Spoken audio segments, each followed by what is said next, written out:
I was wakened this morning by a cat retching something up in the dark. It was 4 a.m. I was sleeping peacefully, and the next thing I know, I'm hearing what has to rank amongst the top 5 worst things you can hear in the dark. My first thought was, I have to get up now and find out where he's doing and what he's hacking. And please, please, God, don't let me step in it.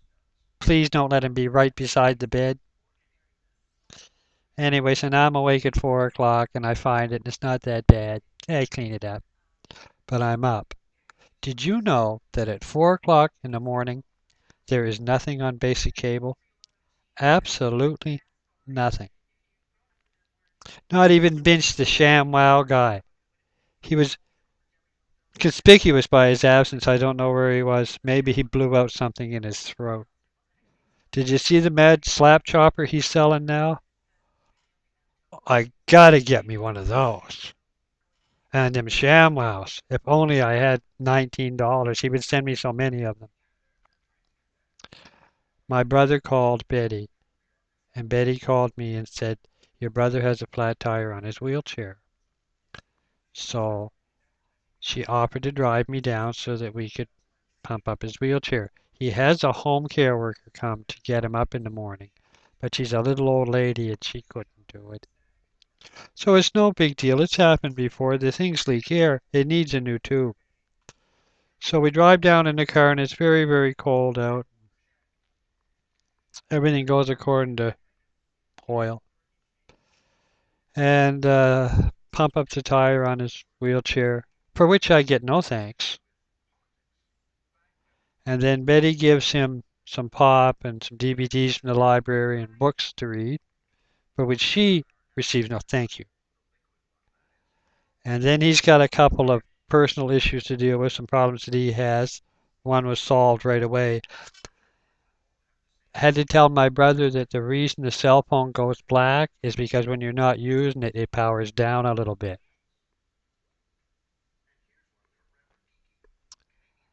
And there was an issue with the gear that makes his mechanical strummer on his guitar go. Something broke. It needs glued. I I don't get it. Anyway, and it's this attitude. This here we've come across town for you at 8 o'clock in the morning. David doesn't feel like very best, and Betty likes to sleep till 10 on Sunday. Who wouldn't? And not one word of thank you. So the last thing I said when I left, because I wanted to punch him in the head. But punching a cripple in the head is probably bad form, if you know what I mean. So rather than punch him in the head, I just said, Betty, I'm going to go now, and if you want to stay here and let him be ungrateful to you, that's fine. And she, a little while, just seconds later, she's behind me, and I blab it out. What the? Says it was she that mentioned it, to me for that. She just never said thanks once, did he? And I said, no, he didn't.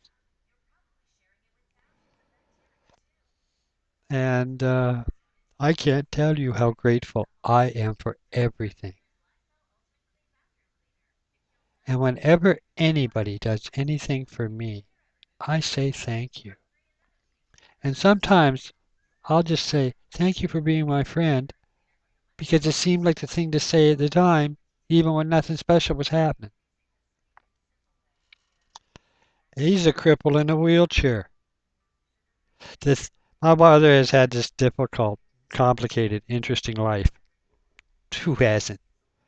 But everything that was difficult and complicated about my brother's life before he was attacked was his own fault. Notwithstanding all my mother and circumstances, never had this and, like role models and all that garbage that they try to let us off with. It was all his fault. But since he was clouted in the back of the head and left for dead on the sidewalk, brains leaking out, I might add, his life has become difficult and complicated in a different and even, well, actually less complicated way. And he should be grateful because life could be a lot worse. even for him. Everybody plays the cards they're dealt. Now, you'll often hear him say to other people, you're as happy as you want to be, but he won't apply it to himself at all. So I was really, if you'll pardon the expression, pissed at him today. Today I feel good for a change. I'm very, very tired. I went off my tranquilizers cold turkey without talking to my doctor or anything. Just maybe I don't need them anymore. And well, it was a bad idea, so I'm back on them. But it takes a while for them to kick in properly so that you get the proper balance. But it has been helping me have a nice nap in the afternoon. Do I appreciate it? So I just thought I'd a Sunday lecture on gratitude. I am so lucky myself. And I feel grateful for everyone in my life. And my brother who has burned through more friends than I have. Just and I don't think he ever will get it. He's just he's just like his mother. He really is. He's just like his mother.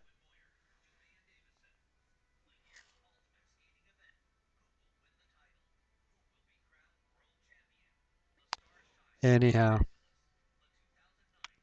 I don't know how much longer I have to live. I could live a very long time or I could go in 18 months. They're not sure. But I do know that what life I have left, I'm going to try to do the best of it. I make the best of it I can and maintain the best attitude I can. I can't wait for the warm weather. Person could go outside, not freeze to death. And my brother makes the best of it too.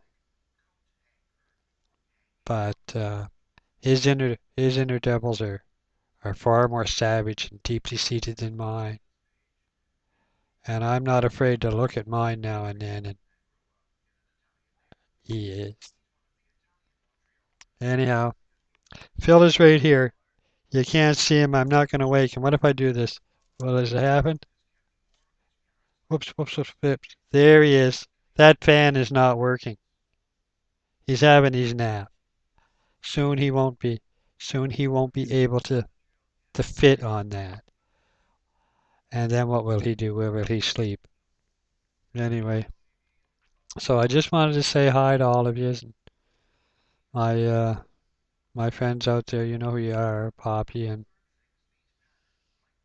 Jessie Dore and Holly and that little one. She's a doll. And I have a friend in Lebanon who just whelped a little baby girl, and she must be tiny. I and I have a and it was children are blessings, aren't they? Not if you'd ask my mother. So I'm just saying hi. Take care of yourselves. Watch out for cars. Love one another. That's what Jesus said. Love one another. And you know I love you, right?